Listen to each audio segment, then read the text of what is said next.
We will expose what is now a growing pile of affidavits, real evidence, real eyewitnesses, hundreds and hundreds and hundreds of them, now along with surveillance videos in 2 states.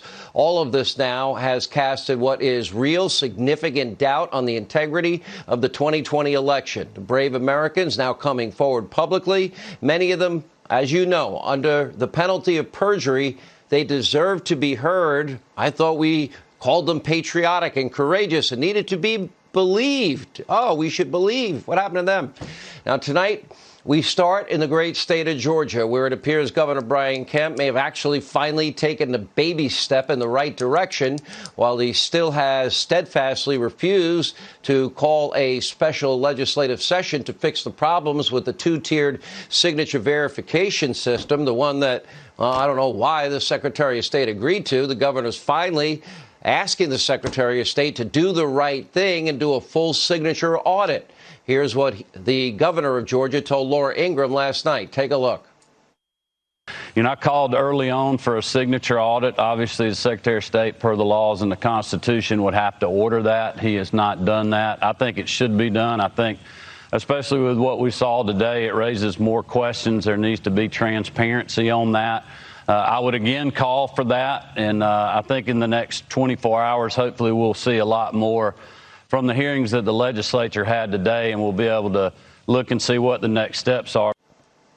All right, despite all of the evidence of really serious flaws in the entire signature matching process and suspicious surveillance video on election night, by the way, Governor, call the legislature into special session. Fix it before January 5th. Georgia's Secretary of State still recertifying the election results despite all of the serious unanswered questions about what happened in Fulton County, despite 2 separate signature verification systems.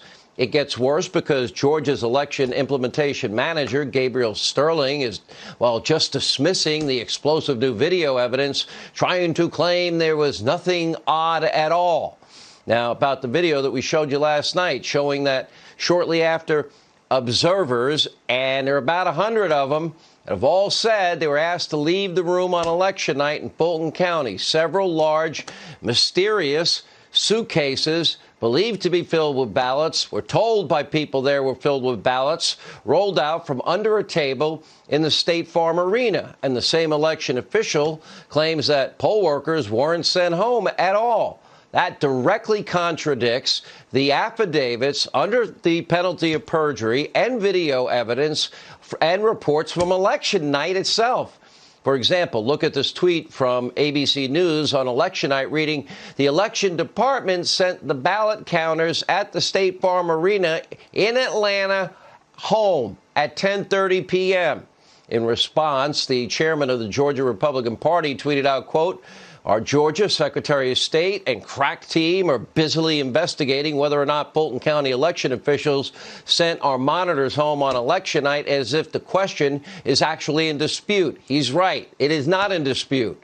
So do you trust your Secretary of State, Georgia? I don't. Where is his sense of fairness and urgency and the rule of law? Where are the actions to restore election integrity ahead of this important runoff? Where's his actions to have 1 signature verification system in the state, not 2? 1 easy one for mail-in ballots, 1 stringent one for day of voting. And keep in mind, less than 15,000 votes separate President Trump and Joe Biden in Georgia. And look at this new poll from the Trafalgar Group.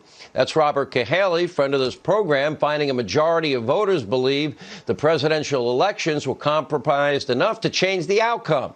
And the issues, they're not just Georgia, as you know. Look out in Nevada. Margin razor thin. Nevada judge denying the campaign's request to block certification, but the campaign vowing to pursue all legal remedies.